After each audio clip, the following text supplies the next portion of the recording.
everybody. This camera is pissing me off again. Try not to make me look like a freaking tomato. How about that? I guess that's all right. Hey, everybody. How's it going? Welcome to my newest recent Pick-Ups Livestream. Everything that I've added to my physical media collection in the way of movies and video games throughout the month of February 2022. It's actually been a surprisingly good month in both categories. Let me see here. What's up, 8-Bit Glitch? Yeah, it's your birthday. Happy birthday, bro. Happy birthday. What's up, Mundane Designs? How's it going? Game Room, what is up? You need to lock those auto settings. It's this freaking camera, man. It just automatically adjusts itself. I have no way of playing around with it in my settings. I don't know why. It's the webcam built into my iMac. Whatever. I look like a tomato. It's going to be that way forever. Anyway, so like I said, I have a lot of stuff to talk about tonight. I am really thrilled about it. Let me get a little drinky here. Wet my whistle. Yeah. Some surprising things happened this month. Things that I did not think were going to happen for a long time actually did happen thanks to certain people that I work with, friends, whatnot. So, yeah, happy birthday, 8-Bit. So, first things first, let's talk about something that is not gaming or movie related. Well, it is gaming related. It's not video game related. Whew. So, I have mentioned before that I've been watching a lot of Critical Role. If you're not familiar with what that is, it's a Twitch channel / YouTube channel started on. It's a show that started on Geek and Sundry. Now that they are their own entity, where it's a bunch of voice actors who play Dungeons and Dragons on stream, and they're really good at it. They are really entertaining. I've really gotten into watching. I like the third campaign that they are actually playing through right now. I like it, but I've really gotten into the second campaign. I started from the beginning. I'm on episode 25, 26-ish. If you're familiar, I just got to the first Gen Con episode where the party was trying to rescue their kidnapped friends, which was really awesome. And it's actually like rekindled my want to play those types of RPGs, like the tabletop RPGs like D&D and all that I've actually revived back in 2010, I started a Buffy the Vampire Slayer / Angel RPG with a bunch of friends. It got really big. At one point, we had like 8 people playing alongside me. And it was great, but then I lost my job, famously, the thing that's kicked off this YouTube channel of mine. And I kind of like went into like a depression, and I just did not want to have to deal with it. So I kind of killed it. And this has actually made me want to bring it back. And I have. We're going to, probably in March sometime, we're going to try to finish off that campaign and see if we still have it. Like if we all still gel together when it comes to this type of game, we might play some new stuff. I'm talking about maybe playing D&D, maybe playing some Cyberpunk 2020. See what goes on. But because of my rekindling of my love of like tabletop RPGs, I hit up my local half-price books right at the beginning of the month. And walking around, I wasn't really finding much in the way of like video games or movies or anything. And I walked into the game aisle, which the one that I was at has video games and like tabletop stuff. And I just happened to look up at this top shelf where they have like the display items, like the good stuff. And staring me in the face is this huge Dungeons and Dragons 5th edition box set. Has the Dungeon Master Guide, the Monster Manual, and the Player's Handbook, as well as a DM screen. And it comes in this awesome, thick-ass box with these really cool designs all over it. And I got this dirt cheap. This was $40. And this normally goes for over $100. And I brought it up to the front register, and the lady that rang me up looked at it and goes, I was wondering how long this was going to last. She had just put it out that morning, and I picked it up around 2:30, 3 o'clock in the afternoon. And yeah, I got a steal on it. I was not going to pass that up. Whether or not I actually use this is up for debate. I don't know. It might happen. It depends on what game we decide to play when we finally finish that Buffy the Vampire Slayer Angel one. My dad is part of a Pathfinder Society. I miss tabletop gaming, Shadowrun Champions, Burbs. Well, if we do end up playing something other than Buffy and Angel, like if we do end up playing Cyberpunk or D&D or whatever, where a lot of my friends are going to be playing it over the internet, so you are welcome to join us, Mundane. I might have, I know I have the Game Grinder who's interested, and he's in Minnesota, and I also have, what's his name? Nintendo, who is in Oregon, who's interested. So if you're able, that would be awesome. What's up, Game Grinder? So on top of finding that box set, I was watching Critical Role. Your ears were burning. And you logged on, dude. I was talking about you. And yeah, Game Grinder actually came to visit earlier in the month. He came to visit because we went to go and see the Final Fantasy VII Remake orchestral concert in Chicago. And it was pretty awesome. I have not played... Wow, this camera, man. I have not played the game, the remake, yet. I played a little bit of... I played through the first disc of the original Final Fantasy VII, and I kind of lost interest in it. But I wasn't really big into RPGs back then, other than maybe Final Fantasy 2/4. But I am looking forward to it now. And the music was absolutely fantastic. It was awesome to see that played live. But, like I said, I was watching Critical Role, and while I was watching the newest episode, so this is like 3 weeks ago, I was like, I want to check the store, the Critical Role store, to see what's going on, what they have, because they're always changing their inventory. Picked up this Percy shirt from the first campaign, which I think is awesome. I also got one based on The Legend of Vox Machina, the cartoon based on the first campaign that was on Amazon. And I saw that they had this. This is the Taldori campaign setting Reborn. This is an add-on, like a companion or a compendium to go along with D&D 5th edition, that is based in the universe that Matt Mercer has created for Critical Role, so you can actually play in the Critical Role universe that he made. It is awesome. And it has characters and stuff that he... Cause I remember reading somewhere that what they play on Critical Role is basically 5th edition with some Pathfinder perks, tweaks, I guess. And like some things fixed that he didn't like the way they worked. And that's all in here. So that's awesome. If we do end up playing D&D with my group, that could be a possibility. I promise to be good. Don't ruin the surprise, brah. Don't do it. Okay, so let's get into the movies first.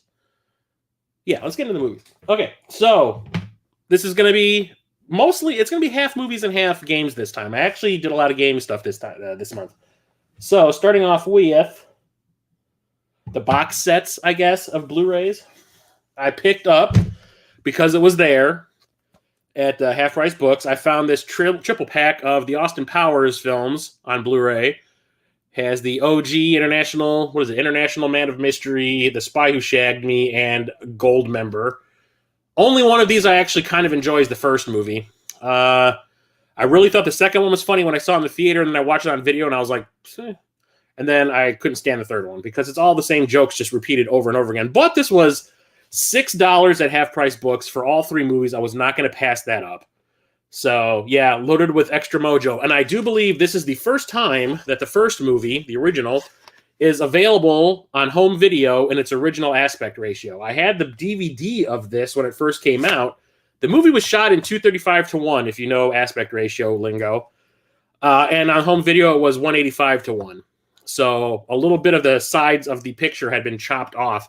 There was a shot in the beginning of the movie, I do believe, where Austin Powers is standing in front of somebody who gets shot from off screen with like an arrow or something, or a knife or whatever. And I remember in the theater, when I saw it in the theater, you see the arrow or whatever go into somebody's back. You see it. On the home video version, you just see them react. You don't actually see the arrow penetrate. And I was like, what the fuck? I remember that happening in the movie. Why isn't it here? It's because the aspect ratio got screwed up on home video. And this is the first time it's available in its right aspect ratio. So there's that. But like I said, $7 wasn't going to pass that up. This I got because of, and Church can vouch for this guy, Tom Reinert, Movie Tom. He was talking about this when I was visiting Church and Cardboard Zero back in November in Minnesota.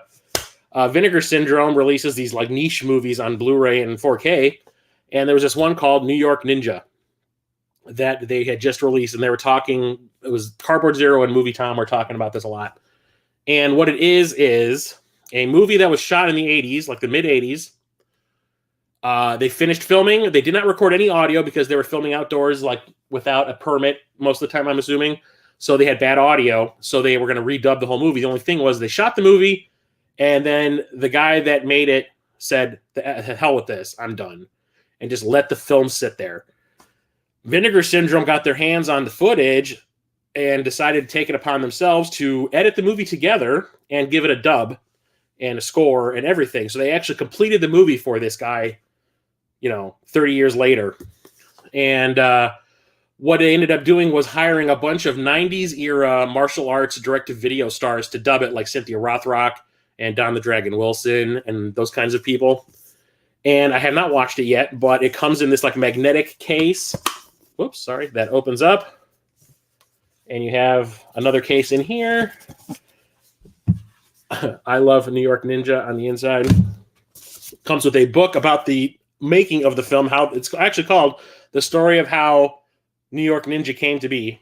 And it's like an essay about how the people at Vinegar Syndrome found the negative, decided to take it upon themselves to edit the movie together.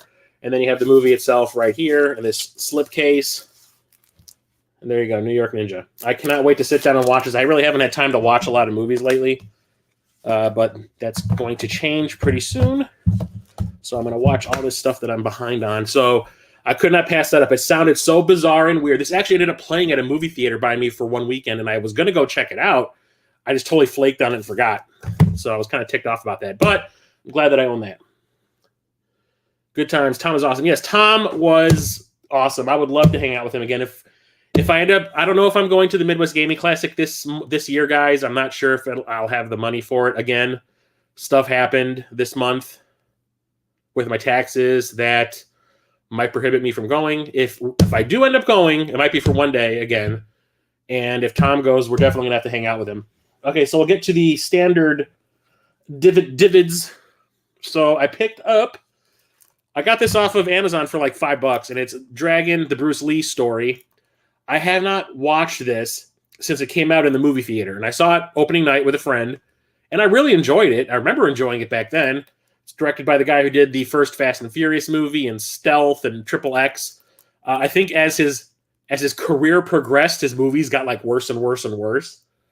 But I remember liking this quite a bit. I have to sit down and watch it. Like I said, I have not watched it in a long time, but it is about Bruce Lee becoming a martial arts movie star. What's his name? Jason Scott Lee plays him, and he does a great job. I really like it a lot. I remember liking it a lot, like I said. Also picked up a copy of Lights Out. Saw this in the theater. I think it was my birthday. Every year on my birthday, before COVID, I would go to the movie theater on my birthday if I wasn't doing anything, and just spend the whole day there, just go from movie to movie to movie to movie in the theater. Just buy another ticket, go see another movie. Buy another ticket, go see another movie. And I remember I did this whatever year it was this came out. It's a horror movie where the villain is only able to do things in the dark. The moment you turn the lights on, the villain is not able to operate. So there's these really cool, I don't know how they did it, if they did it with CGI or if they did it with like split screen or whatever, but like a character will be in a room looking through a doorway, and the lights are on past that doorway, and the person will flick the switch to turn the lights off outside that doorway, and you'll see the lights turn off, and someone will be walking toward the camera, then they'll turn the lights back on, and there's nothing there, and they turn the lights back off, and someone's walking toward the camera, and they turn the lights on, and the character's gone. It's really cool the way they do it. I remember enjoying it quite a bit. I need to sit down and watch it again. Like, it's been a while. I've only seen it the one time. Also picked up at Half Price Books a copy of Moulin Rouge. I saw this in the theater opening night with a bunch of friends. Like I said, I'm not a musical fan. I did not realize this was going to be a musical when I saw it in the theater. I had seen Baz Luhrmann, who directed this. I'd seen his previous movie, Romeo and Juliet. And back in the day, I really liked it. Nowadays, I can't stand it. And I was like, oh, yeah, I'll go see his next movie. It looks pretty cool. I like Ewan McGregor. He's the best thing in those prequel movies. And Nicole Kidman's hot as hell. Or at least she used to be. Before she, had the surgery and made her face look like an alien. And it ended up being a musical, but I was like, it was so strange and different that I really enjoyed it, but I really hadn't seen it since. So I sat down and watched this. I actually did watch this because I actually got a brand new copy from Half Price Books. No one had opened this, so I got it brand new for like $6. And I watched it again. It is kind of a fantastic movie. I really enjoy it. I love the way the story's told. I love everything about it. Got the other Ghostbusters movies? Oh, yeah. Well, you might be seeing some of those later. Found this at Half Price Books also. This is Cherry 2000. It's one of Melanie Griffith's first films. She made this in the mid-80s. And it actually has Tim Thomerson in it from Trancers. He's a god amongst actors, at least to me. I remember watching this a lot on cable back in the day. I never actually saw it in the theater or on home video, but I actually saw this on cable. And it's about this like rich guy in the future. Rich people can afford to buy like a robot companion, like a lover. And this one dude has one of those, and it breaks. I can't remember if he fucked it till it broke, or if something happened to it and it broke. And in order to fix it, the model that he had was obsolete, and their parts were not available anymore. So he needed to go out into, like, past the rich area into, like, the wasteland, because in the future, it's like the rich live in a big mega city. Everything else is like wasteland. He has to go and find, like, a junkyard for these robots and find the parts that he needs. And he hires Melanie Griffith, who is like one of these wasteland junk pirate people or whatever, to take him to these junkyards so he can look for the parts, and they end up falling in love. And it's actually pretty cool. It's cheesy and low rent and low budget, but it's actually pretty fun. At least I remember it being pretty fun and kind of creative. I need to sit down and watch it again. And then there's this. I saw this in the theater when I was a kid. My parents took me and my brother to see this at the Dollar Theater, and I remember loving it. I remember I watched it on cable all the time. Armed and Dangerous with John Candy and Eugene Levy, and it's one of Meg Ryan's first movies too. And I watched this the day that I picked it up at Half Price Books for like $3.50, and it is not funny anymore. I was like, oh, I made a mistake. Like sometimes you have those nostalgia goggles on. This is definitely one of those movies. It is like painfully unfunny. And as I was watching it, I was reading like the trivia about it on IMDb. And Harold Ramis actually was originally like a writer or a producer on this. And when he saw what the final cut was and saw how unfunny it was, he had his name taken off the movie. And I was like, as I'm watching, I was like, yeah, I can see that. It is just not funny. Like John Candy isn't funny. Eugene Levy isn't funny. Meg Ryan is just kind of like an airhead the whole time. Yeah, I might be getting rid of this one. No. All right, so now we can get into the specialties. So the last few streams, I've been talking about certain collections I'm trying to get when it comes to movies. One of them is Full Moon. Full Moon was a low-budget, direct-to-video production company from the early 90s, and they're still going to this day. Although their heyday, as far as I'm concerned, is well past over. It started at the beginning of the 90s, and I used to watch every single thing that they released. You see a future gag gift? Yeah, I used to watch all their stuff whenever it was released direct-to-video back in the 90s, up until maybe the late 90s, and that was when it really started to go downhill because they had a deal with Paramount. Paramount was paying Full Moon for content. They wanted to have a line of direct-to-video movies to go alongside their theatrical stuff. And they were giving them like millions of dollars to make these low budget movies. And when they were getting that money from Paramount, it was still schlock, but it was well-made schlock. And I liked a lot of it. But once the deal with Paramount fell through, all of a sudden Charles Band had to float, who owns the company, he had to float the bill for all the movies. The quality went down the crapper. The movies got real rapey and kind of gross and like icky and like uncomfortable to watch at times. So I kind of gave up on it. And I was like, I do not need to be watching this kind of stuff. They're not fun anymore. So I gave up. Not to say that I haven't actually seen a whole lot of their current stuff. It doesn't really interest me. But I've been trying to get as much of that stuff I watched as a kid back in the day as I can. One of them is Terror Vision. I got this double pack from Scream Factory. I've never seen the video Dead. It is not a Full Moon. Well, Terror Vision was actually under Empire's production banner, and Empire was pre-Full Moon. Empire was Charles Band's company before he founded Full Moon, because Empire went bankrupt. And then they decided to make this real low-budget arm for direct-to-video stuff. Terror Vision is like this really cheesy, cheap social commentary movie about people's viewing habits and bad parenting and stuff like that, and this alien that likes to eat people and then vomit them back up so they can talk like they're not really dead. It's kind of strange. I need to watch it again. I haven't watched it since the 90s, probably, when I first rented it. but I've never seen the video dead, so I have no idea what it's about. According to the back, it's about zombies that come through the television. There's a haunted television. That sounds great. I'm being sarcastic. And every February, the Full Moon website, where they do sell Blu-rays and DVDs and all that, they have a Valentine's Day sale that lasts for like 2 or 3 weeks. And I took advantage of it last year, and I bought a bunch of stuff, and it was awesome. I ordered a bunch of stuff again this year, but I'm trying to I haven't really seen a lot of these. I'm trying to help support them so that they can get off their ass and start making Blu-rays of all the other movies that I used to watch back in the day and get them on Blu-ray. So I'm just trying to give them some money. So I bought a bunch of stuff that I haven't really seen yet. Like The Day Time Ended. This was one of the Empire movies, I do believe, from the late 70s. I was talking to Mosley from Retro Cult Home Video about this, and he says it's a very strange movie, but it's actually kind of cool, and it's become like a cult film, I guess, where it's a bunch of people that live like in a trailer park in the desert, kind of like in Tremors, and like these 3 factions of aliens decide that in that section of desert is where they're going to have their own little personal war. So there's like a portal to another dimension that rips open, and then like all these different aliens show up and start fighting each other, and like the town gets caught up in it. And it sounds kind of cool. I need to watch it. I haven't seen that one yet. The other one I picked up is one of their more recent movies, and Mosley also told me that this one was one of his favorites, and it's called Trophy Heads. And it stars a bunch of old Scream queens. Like Linnea Quigley, Brink Stevens, Denise Duff. What's her name from Friday the 13th, Part 6? Marcy DeMoss. There's 6 of them, and what happens is like it's kind of a meta horror movie where a guy who loves old Full Moon and Empire films, and he's been living at home. He's like 50 years old. He still lives with his mother, and they're both crazy. Decide to kidnap all these actresses and have them reenact his favorite scenes from the movies that they were in from the Full Moon / Empire library. And it sounded kind of funny to me, and Mosley was saying that it was actually pretty fun, so I gave it a shot. I guess this was originally a web series. It was like 4 half-hour-long episodes or whatever, and now they put it together and made a movie out of it, so that sounds kind of awesome. But one of the cool things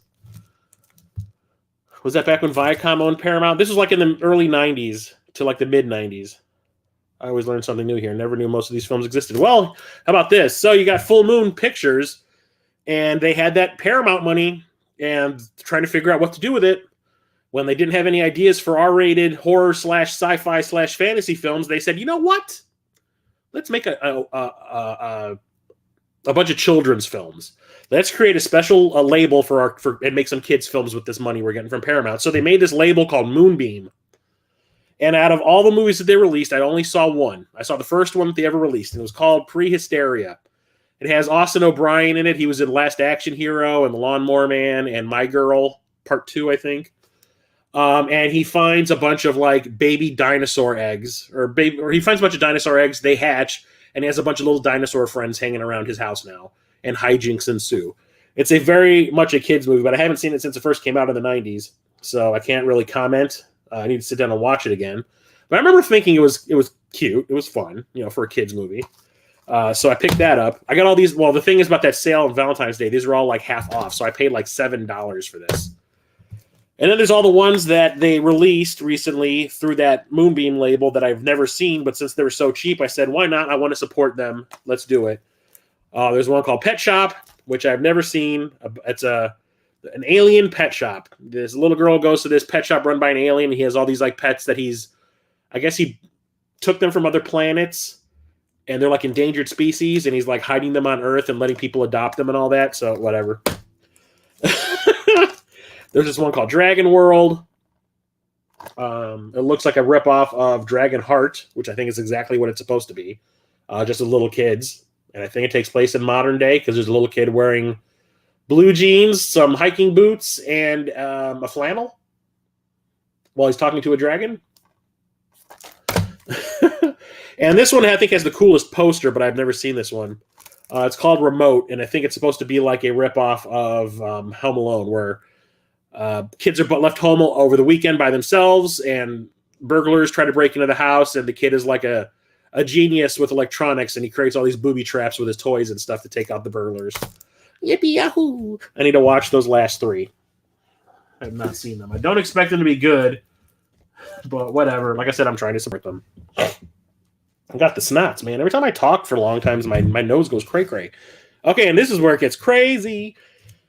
The other collection I've been trying to get are all the Studio Ghibli films. I've talked about it a couple times. I actually was on Mosley's channel, Retro Cult Home Video, talking about Nausicaa of the Valley of the Wind, which is like the first big Studio Ghibli film on his channel. Like last month, we did like a discussion of the film, and it kind of reignited my want to get all the films that they have made, even though I haven't seen a whole bunch of them, especially the newer stuff.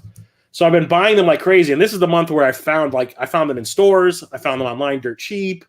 eBay's your friend sometimes. So I'm just going to burn through these because I haven't seen most of them. So I found one called The Wind Rises, which has Joseph Gordon-Levitt, John Krasinski, Emily Blunt, Martin Short, Stanley Tucci, Mandy Patinkin, and William H. Macy's voices in it. A lot of these are dramas about like World War II and stuff like that. You know, the Japanese version, or the Japanese point of view of what was going on during World War II and stuff like that. So I need to watch that one. Also found that one. That one I got from eBay. This one I got from eBay also. From Up on Poppy Hill. This is another, I think, World War II movie. Gillian Anderson, Beau Bridges, Jamie Lee Curtis, Christina Hendricks, Anton Yelchin, Emily Osment, Chris Noth, Ron Howard, Aubrey Plaza. Great voice cast. I need to watch that one also. Got this one from eBay. It is Tales from Earthsea. I do believe this is based on a book series that actually got a live-action TV show on Sci-Fi Channel for a little while. This is the anime version of it. Timothy Dalton, Cheech Marine, Willem Dafoe, and Mariska Hargitay are the voices in this. I need to check this one out because I love the fantasy stuff that Ghibli does. This is the one I found in the wild when I was out with Church, and it's Rocket Sauce from the Cartridge Club when they came to visit at the beginning of the month. And that's when Marnie was there. This was actually one of the more expensive ones I was seeing on eBay, and I found it like for half price in person, which is great. Don't know much about this one. I think it's just about a bunch of kids who become friends over a summer. Here's another. This one looks like a sequel. It could be a sequel to one of them.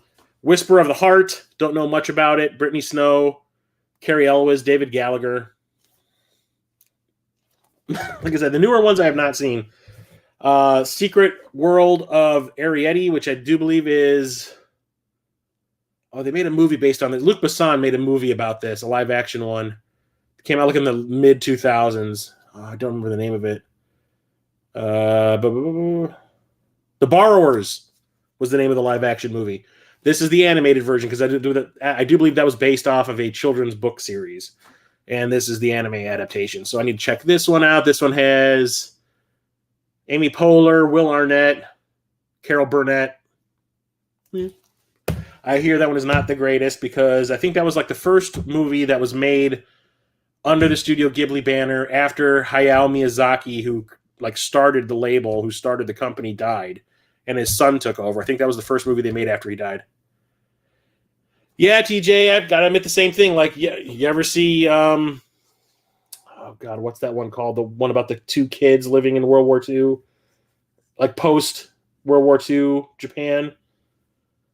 Oh God, it's gonna make me freak out not remembering the name because that movie just every time I watch it, just what's the name of it? I'm drawing a blank. I am sorry. Also picked up The Cat Returns. This is a classic one from back in the day. This has Anne Hathaway, Peter Boyle, Elliot Gould, Kristen Bell. Hell yeah. I have never seen this one, but I always hear people telling me that this one is kind of adorable. This is another one I haven't seen called Porco Rosso. This one has Michael Keaton, Carrie Elwes. Do they just have Carrie Elwes on speed dial when it comes to dubbing these? Susan Egan, Brad Garrett. Another airplane-based one with a pig in a trench coat and a top hat. It's going to drive me nuts not remembering the name of that movie.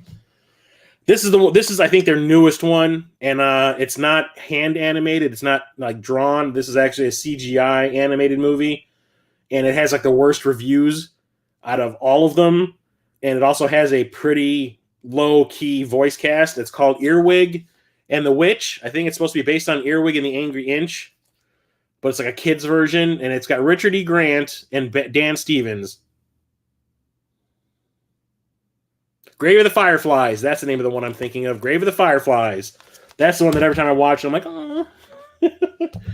And while I was out with Church and It's Rocket Sauce at the beginning of the month when that concert happened, I found this at the same store I found when Marnie was there, and that is the Blu-ray edition of Perfect Blue, which is not a Ghibli film. This is an anime film that has nothing to do with that. This is a psychological thriller about an actress who's losing her freaking mind. And it's about it's almost like if David Lynch made an anime. And I watched it back in the day when it first came out, and it will blow your mind. It is disturbing and creepy, and yeah, it's kind of awesome though. I highly recommend it. I need to sit down and watch it again. Okay, so there's actually some 3D Blu-rays this month. So I found these at Half Price Books, and I was not going to pass them up, even though I do not like a lot of them, but I want to see them in 3D because that's what I do. Let me change that a little bit. I do not like this movie at all, but I found the 3D edition of Titanic. I am not a fan of this at all. But it was like $7 at Half Price Books. And it has 4 freaking discs in it. One is just the regular Blu-ray. One is the 3D. Oh, the 3D version is broken up over 2 discs. It's so long. Disc 1 and 2 are the 3D Blu-ray. Disc 3 is the Blu-ray feature film, just the standard 3 Blu-ray with a bunch of cast commentaries. And disc 4 is a bunch of features.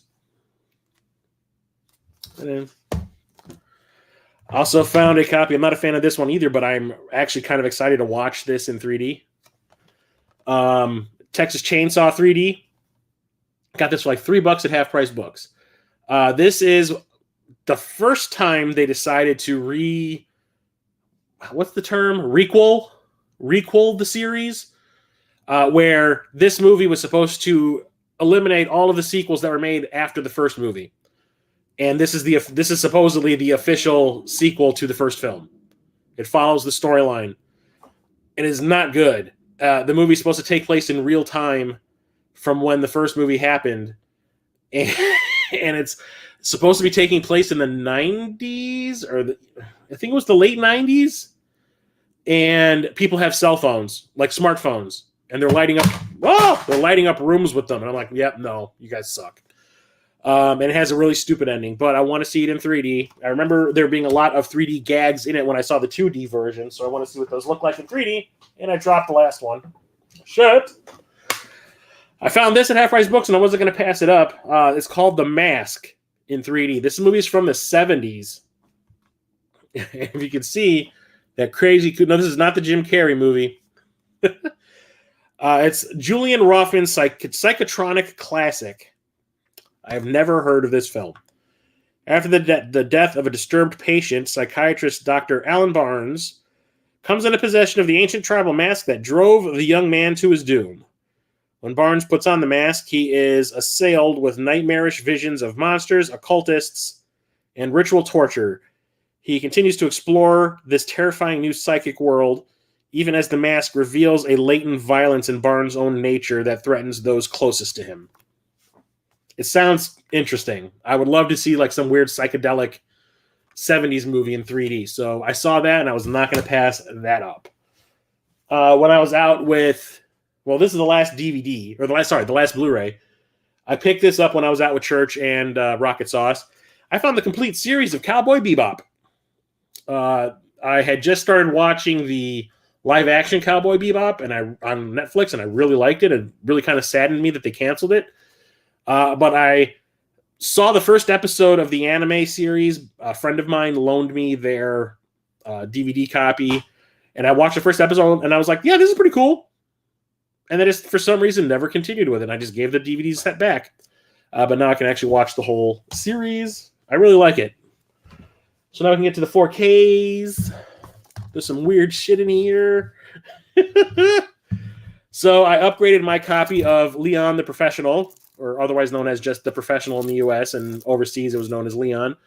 Luc Besson's third film, I do believe. First American film. It's about an assassin who kind of adopts this girl that lives next door to him when her parents are killed by corrupt cops. Natalie Portman is the young girl, and it was her first big movie. And he teaches her how to be an assassin, and it is pretty awesome. I did not like that movie when I first saw it in the theater because I had seen Luc Besson's previous movie, La Femme Nikita, and it ended up being like one of my favorite films of all time.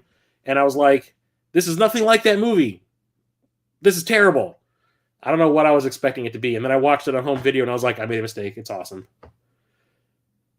Hey, what's up, Freak of 4? Oh, man, I still have that old school DVD set. Also picked up this 4K. Just came out during the week, or during last week, of Hard Target. I got this off of Amazon. I actually pre-ordered this off of Amazon because this has the international cut of the movie on it. This was John Woo, his first American movie. He made it with Van Damme, and it got like butchered by the censors. They made him trim all the violence out and like plot points and stuff like that to speed it up. And the movie was uncut overseas, but we never got that cut over here. He writes and produces a lot of great stuff. Oh, yeah, I love Fifth Element. I love Valerian and the City of a Thousand Planets. There's only maybe like 2 movies he's made where I'm just kind of like, eh. But for the most part, Luc Besson is the goods. But yeah, this has that uncut international cut of the movie on it. And I've only seen that version of the movie once. And it was like this VHS bootleg cut I found on the internet, and it looked like ass. But it's in 4K now. That's kind of awesome. Had to have that. It's a pretty entertaining action movie from the 90s if you're into that kind of thing. Speaking of Ghostbusters, since I had Ghostbusters 1 on 4K, I picked up a copy of Ghostbusters 2 on 4K. Definitely not as good as the original, but it's not bad either. It's actually just kind of fun, goofy, silly there. Bill Murray doesn't really feel like his heart's in it, but whatever. The weird one is, got this off of that Vinegar Syndrome when I ordered that New York Ninja movie. They picked the weirdest movies to give a 4K edition, to make a 4K edition of it. You know, it's just like I look on their website, I was like, why? But yet I want it. They made a 4K edition of Dead Heat. Have anybody, please tell me somebody has seen this. It's a movie from the mid-'80s that is like super tongue-in-cheek about a cop played by Treat Williams who gets killed on the job. And next thing you know, he wakes up and he's alive again. Joe Piscopo plays his partner.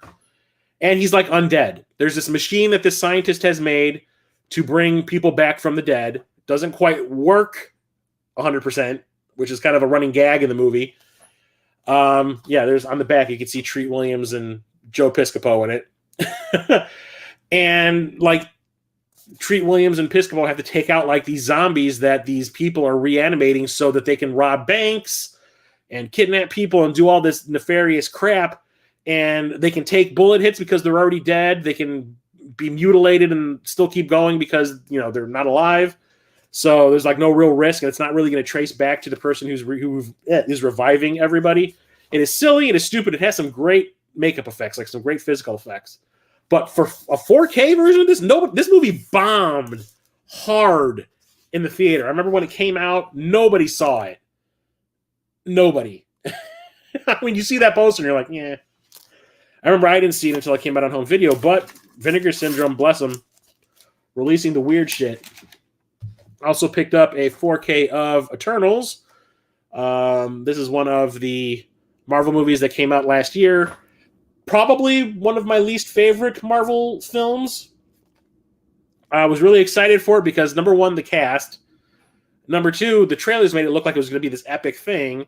And then you watch the movie and you're like, wow, it's not nearly as epic as I thought it was going to be. And most of these characters are kind of not good. And I remember they made a really big deal that they had snagged this, like, I guess when they had hired her to direct the movie, I can't remember what her name is.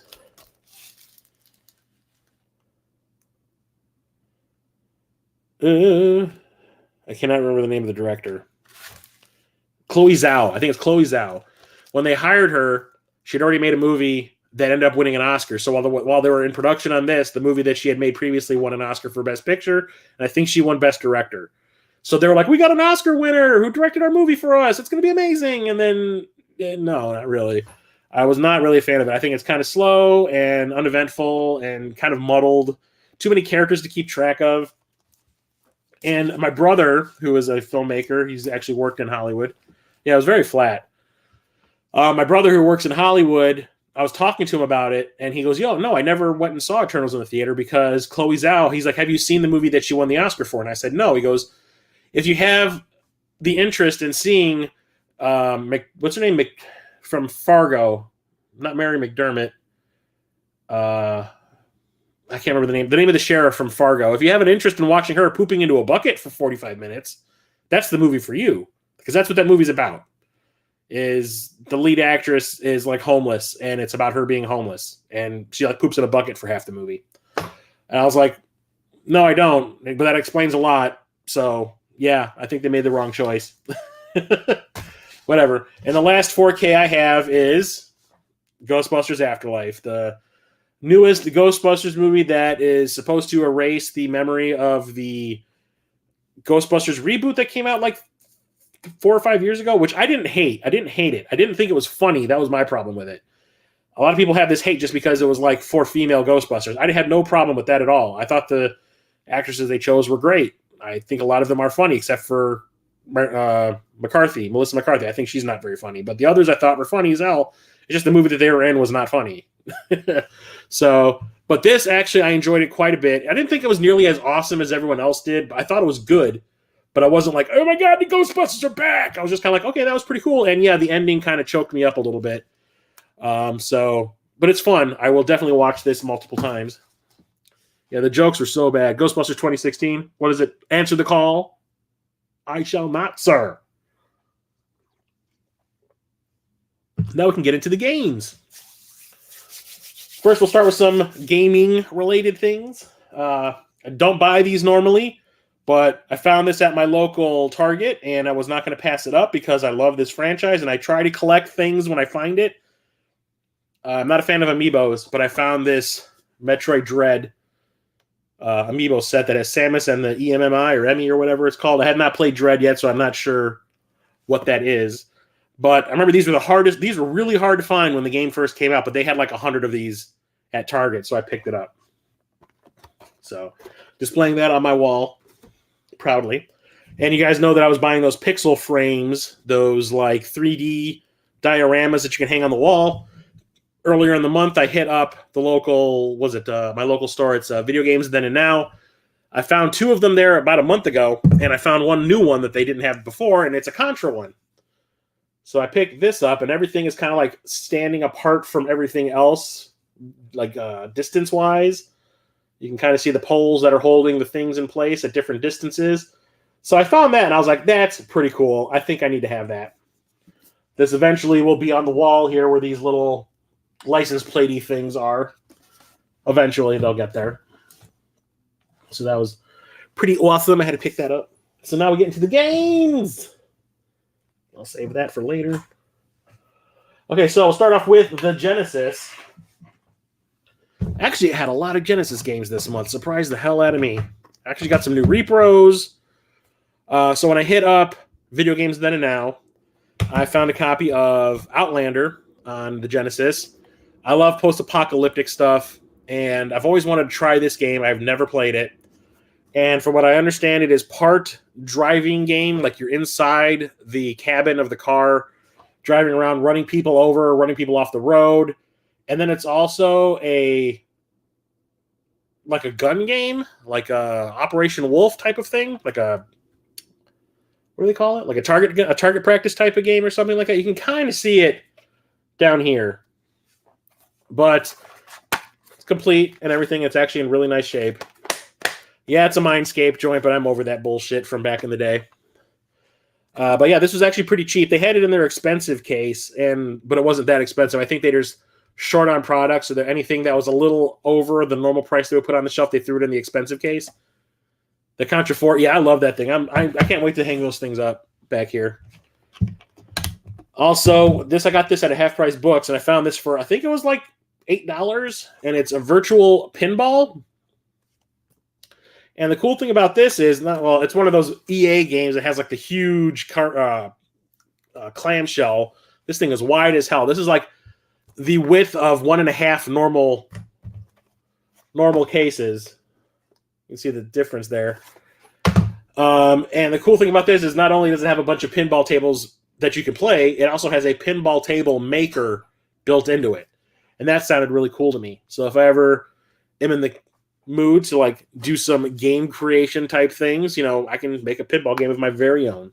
Happy day. And I also have gotten a lot of repros this month. My buddy at Toy Stars Games on Instagram, Eric, posted one of these on Instagram, and I went like, ooh, gotta have it. And then because I saw it on his page, I went back and looked at like some of the previous stuff he'd released, and he released this like later in, like at the end, like I got the hiccups all of a sudden, between like October and November of 2021. And he had released this one, and I asked him if he had any more copies. He said he did. So I picked up a copy of Second Samurai on the Genesis. This is a sequel to First Samurai, which came out on the Super Nintendo.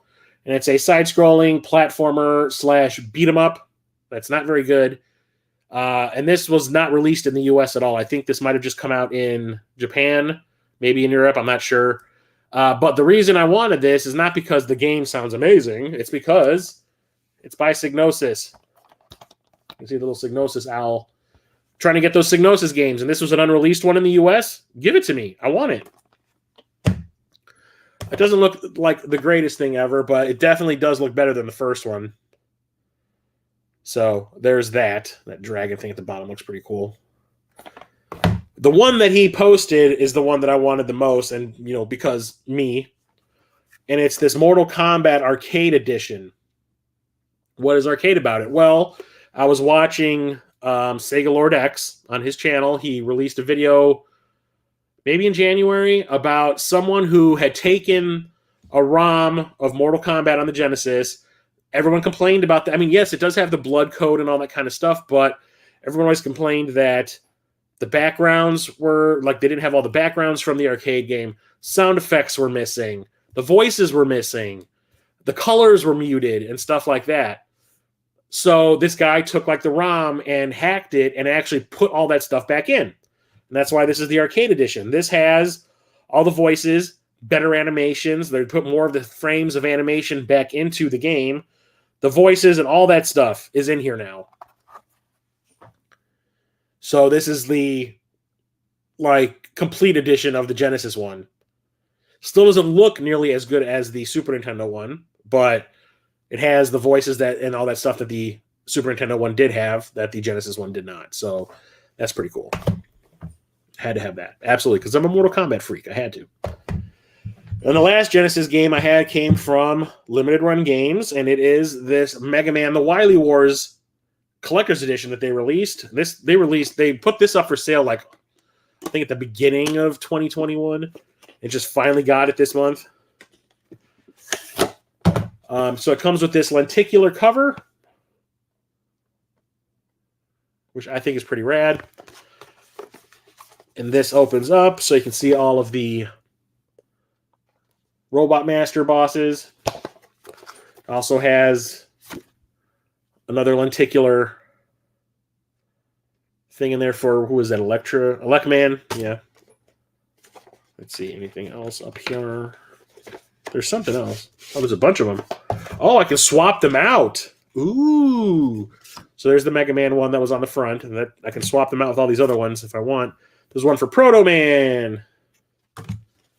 There's one for Metal Man. And there's one for Cut Man. And on the inside, it also has a poster, which I will not open up, and the game, which actually comes in a clamshell, which I have on the shelf. And this comes with a pretty awesome looking cartridge. The cartridge has glitter in it and stuff, which is kind of awesome. And it comes with a full color manual and this like envelope, which has, I do believe, some artwork stuff in it.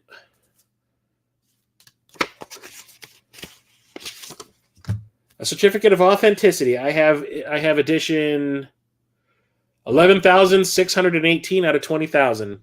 Hooray. And this like sticker book. I could give a crap. I am not 8 years old. So it's pretty awesome. And the thing about Wily Wars is it was not released over here.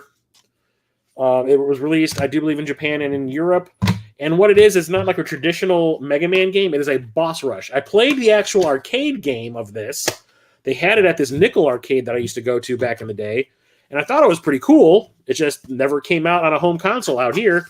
But yeah, it is basically just you're dropped into an arena. Hey, here's Cutman. Beat him.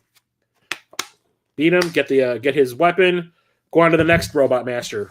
You get to pick who you get to fight. You don't really have like any levels to play through. It's just a boss rush. And it's actually pretty fun.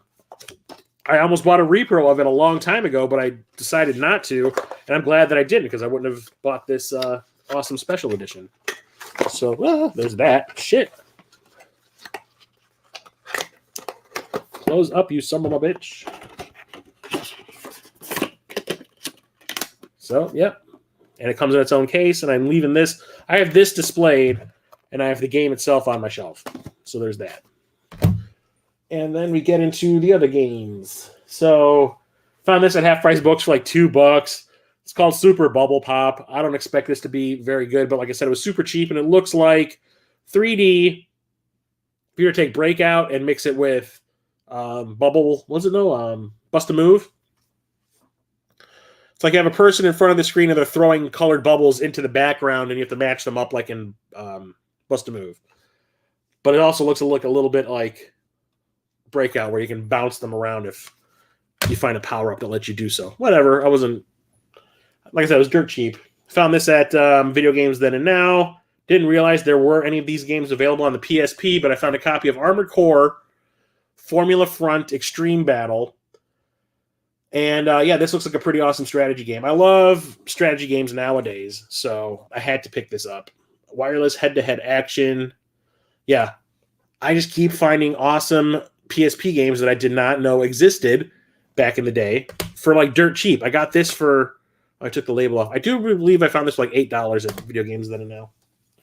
Found this there also. Never heard of this, but it's a first-person shooter, and it's wartime stuff, and I love first-person shooters.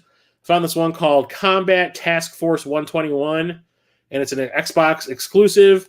I knew nothing about this, did not know it existed. I just looked at the back of it, saw that it was a first-person military shooter, and I was like, yes, please, give it to me. That's the only Armored Core game on the PSP. I did not know that. But that was like $3, so I'm not going to pass that up. Also found this while I was there.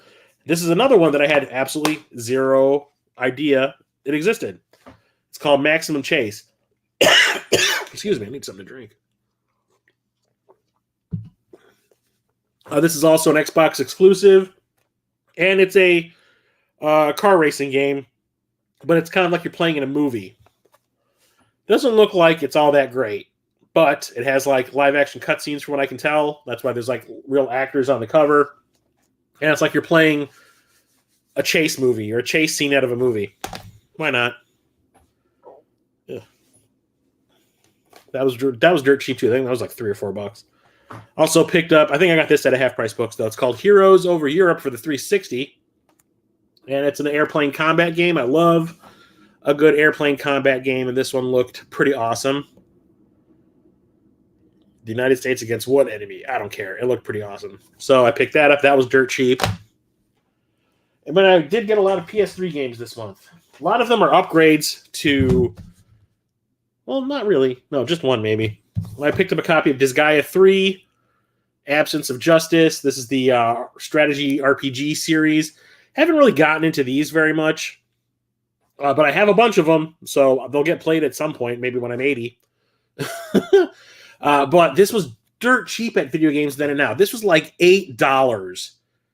And usually like these NIS America titles or anything by Atlas or whatever are usually really expensive. So finding... Because if I would have found this at Half Price Books, I probably would have paid double or triple what they were charging. But that's why I like video games than it now. That guy will put a game out for a price that is lower than eBay and then forget that he put it out there, and it'll sit there even though the price is raising everywhere else. So you're going to find deals there if you look, which is why I like going there. I also found a copy while I was there of Sly Cooper, Thieves in Time. This is Sly Cooper Part 4. I do have the trilogy collection on the PS3. This is a awesome franchise. I absolutely love it. I haven't played past the second one, though, so I need to get on that. I'm glad that I have that collection, but more of the same, I'm assuming, where you're playing as Sly Cooper, doing like these stealthy heists and stuff like that, and I remember it being super fun. While I was there, I also picked up the add-on, Dynasty Warriors 6 Empires. This has extra characters and extra battles to fight in to add on to Dynasty Warriors 6. I was surprised that they kept going with this route with these games, with like the Empires. Why not just release like a DLC pack? It would make more sense, would not? Wily Wars is just Mega Man 1 through 3 made for the Genesis, but it does have a special mode that combines all three, I think. Sorry, I was behind. No problem. Hey, welcome, by the way, Lloyd. Yeah, I remember I played like a Wily Wars game in the arcade, and if I remember correctly, that was a boss rush type of game, where you just picked the robot master you wanted to fight, and then you did it. I also picked up Virtual Fighter 5. I did not own this one. I haven't really played many of these past Part 3 on the Dreamcast. So I'm not really familiar with any of the new characters. I just remember Virtual Fighter... Was it? Or no, is it Tekken? We had that character with the cat ears that everyone was complaining about. I get these franchises mixed up. Whatever. Yeah, I haven't played many of these past Part 3, so I'm not really familiar with how they have gone on, but I prefer this to Tekken. Tekken is too technical for me. I am not a button masher, but I don't want to have to just do counters constantly. It's annoying and not fun. So, Virtual Fighter, can't wait to try that one out. Also picked up Indiana Jones, or Lego Indiana Jones 2, The Adventures Continue. I love a good Lego game every once in a while. Indiana Jones sounds like a fun franchise to try out in this type of game series, so why not? Got that for like $5. Found a copy of Time Shift on the PS3. This is I do believe, first-person shooter. Yeah, it's a sci-fi first-person shooter where you can slow time. I've never actually played it, so I cannot wait. Also found this, which I do believe is another first-person shooter. It's called Turning Point, Fall of Liberty. Knew nothing about it. Found this for like $5. I looked at the back, saw it's like an alternate reality World War II thing where you're fighting like future Nazis, but it's a first-person shooter, and I love a good first-person shooter. So, yes. And then lastly, this is an upgrade from a PlayStation 2 game that I had. I don't expect it to be good. I never actually ended up playing the PS2 version, but I figured this is the way to go because if I play it, at least I can get some free trophies. And that is Fantastic Four, Rise of the Silver Surfer. I did not realize that this had a port to the PS3, and I'm assuming the 360 as well. But yeah, I found the PS2 version of this at a half-price books warehouse sale out in Milwaukee for $1. This is significantly more than that. This is like $7 or $8, so whatever. But like I said, I'll get some trophies. There's that. But it does not look that great, and I'm sure it does not play that great. But Radical Reggie, I did a co-op pickup video with him on my channel like years ago, and he sang that game's praises, and I was like, sure. I'm Mr. License Games. I take your opinion on that with a grain of salt because I don't expect that to be any good.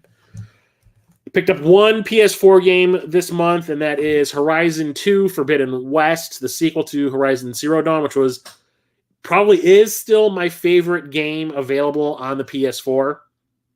I absolutely fell in love with the game. Loved it. Talked about this I don't know how many times on how many other different channels that are out there about how much I liked it. Loved the character of Aloy. Loved the world. Didn't want to leave the world, even though it's depressing as hell. But like, I did not want to stop playing it. I actually, when I play an open world game, I rarely ever go after all the stupid collectibles that are hidden all over the place. This game I did. Well, at least the first one I did. I haven't played much of this one yet. I'm only maybe 2 or 3 hours, maybe 4 hours into it. And it's cool. I like it so far.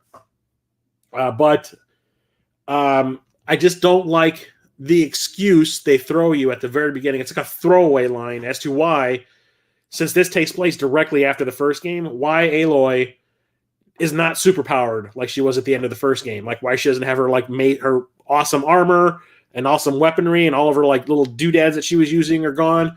She basically is talking to some guy and she goes, yeah, I got mugged. I'm like, you are a super badass warrior and you got mugged.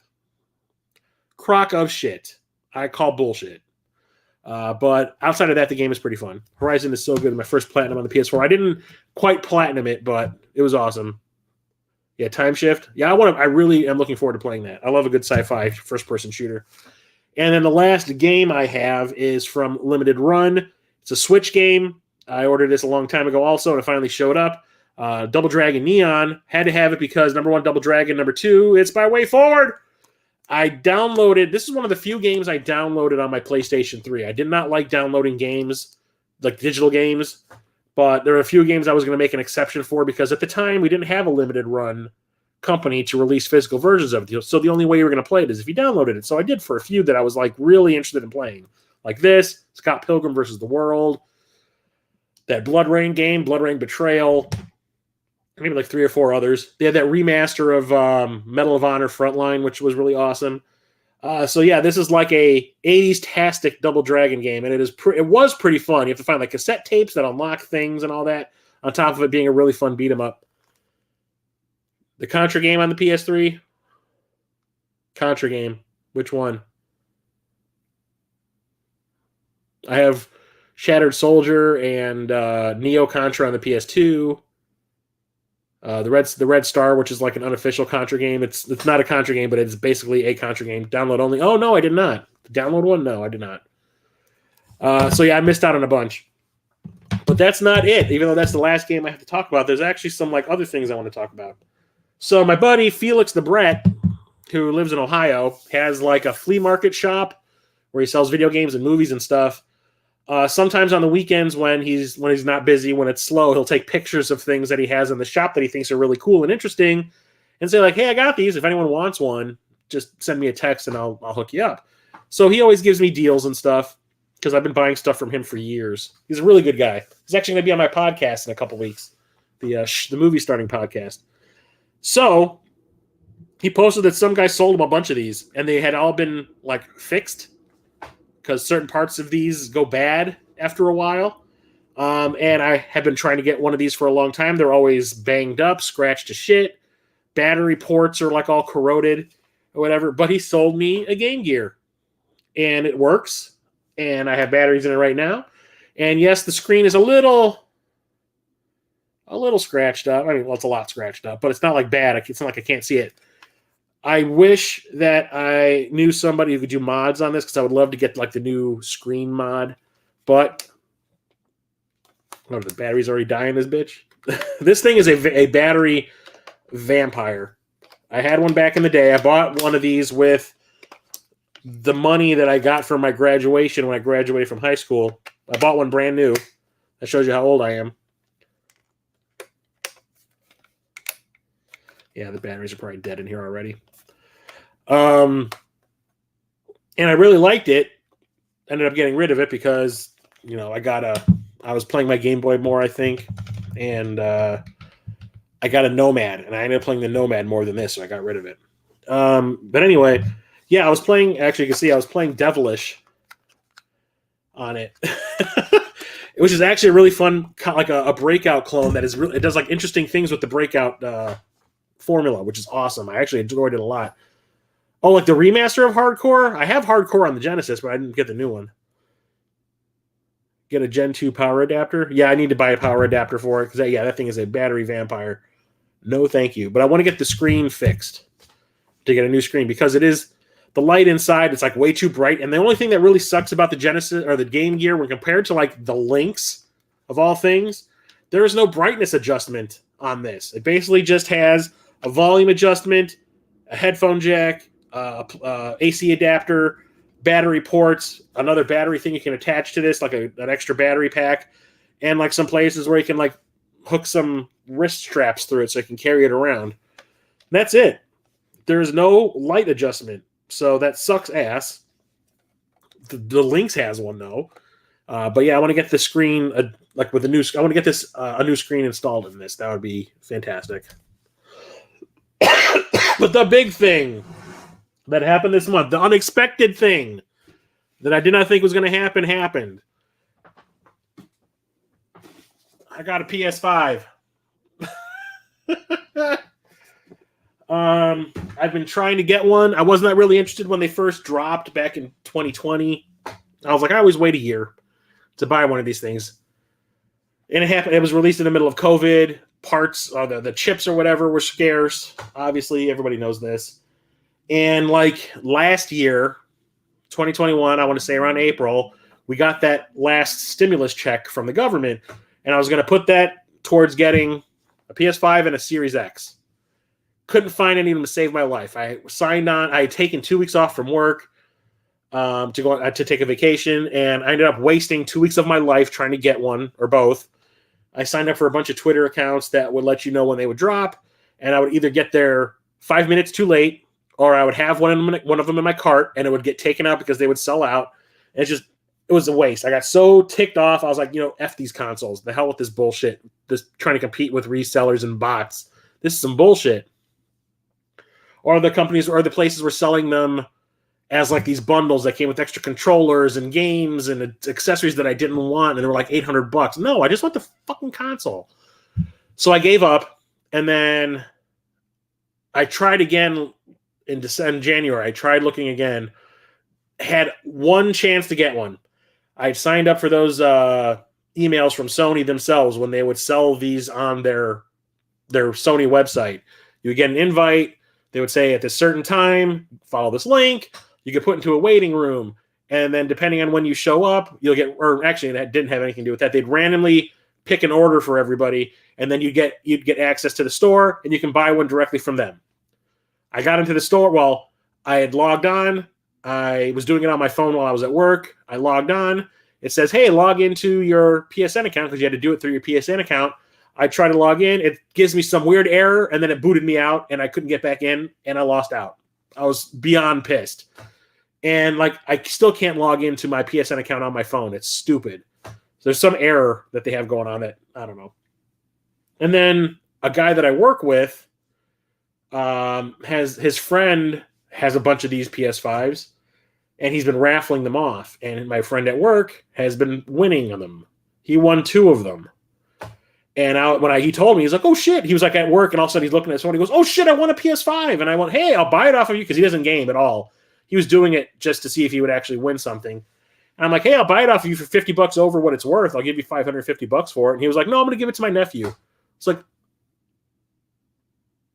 you can make some money off of it. What the hell? So he gives it to his nephew, and he actually showed me a picture of it. I was like, yeah, rub it in. Put some salt on that wound, you son of a bitch. So then like 3 weeks later, he won another one. And he decided to give it to his other nephew. And he knew I would get mad, so he didn't even tell me. I had to find out through other people at work that he won this other one and gave it to his other nephew. And I gave him shit. I was like, dude, you could be making money. You could have made money off this thing that you paid nothing. You paid $10 for it, for the raffle ticket. You would have made $540 off of it. And I'm like, why do you keep giving? Well, my nephews really want one. I was like, yeah, okay, whatever, fine. Well, he felt bad because he knows how long I've been trying to get one, and I keep like missing out on it. So he knows how frustrated I've been about it. So what he ended up doing was calling his buddy that has been doing these raffles and says, do you have any extra ones to sell? Do you have any extra ones? And he said, yeah. He goes, I'll buy one off of you for $550. And the guy said, okay, fine. So this guy at work bought one off of this guy for $550 and then sold it to me for $550. And I was not going to pass that up. Because basically $550 is what it would have cost me anyway with the sales tax if I bought it in a store or whatever, and delivery charges or whatever. So yeah, I was not going to pass that up. So I hooked this up. I got this on Thursday last week, hooked it up, and this thing is massive. It is huge. It is ugly, but load times are non-existent. So the first game I put on it was Horizon Zero Dawn, because it comes with a free upgrade to the PS5 version. I played it for like 2 hours on my PS4 on last Monday when I bought it. And then that night was when he says, hey, I got this PS5 if you want it.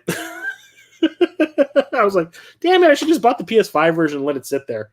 But I played it for like 2 hours on the PS4, and it looked great. It looked great. It looked almost exactly the same as the original game. I'll say that, though. But I mean, everything about it was awesome. And then I got the PS5, installed it, and I know that I didn't know how this whole thing with the PS5 upgrades worked. So when I put the disc in, it installed it, And then it said there was a huge update. And I'm like, that must be the PS5 edition because like 85 gigs, that's got to be the PS5 version. So I let it install and all that crap. I go and I start playing it. I had to start over again, obviously, because I was playing this on another console, on my PS4 Pro. When I'm playing it, I'm like, this looks exactly the same as the PS4 version I was playing. What the fuck? There's like, so I'm sitting there going like, wow, this PS5 upgrade is like negligible. There's like nothing I can tell different. It looks exactly the same. Maybe the load times are really fast. Like if I would die, like normally there was like a good 45 seconds of waiting on the PS4. I die, and like seriously, a second later, it's like, you want to continue? Yes, and you're back in the game again. So it's like super fast. I'm like, well, this is some bullshit. I'm like, well, maybe I'll play a game that's like made specifically for the PS5 and see how that works out. Turns out I had to go into a different menu and select install the PS5 version. So then eventually I had a PS4 and a PS5 version installed on the PS5. I ended up deleting the PS4 version. And I was like, am I going to have to start this freaking game all over again for the third time? Like, what the hell? No, there's actually an option that says import your PS4 save. And I did that, and I picked up right where I left off. And while the PS5 version is significantly different, it is way more detailed. There's more of a draw distance in the background. There's none of that fog. It's just everything is detailed, super sharp and crisp. The only thing that sucks is my freaking TV because it's burning out. So I'm really enjoying it so far. I beat Mortal Kombat 11 Ultimate on it over the weekend. I bought the PS5 version of that a while ago when I found it on sale. So I played through Aftermath and beat that and finally saw the last chunk of the game, the story, which is great.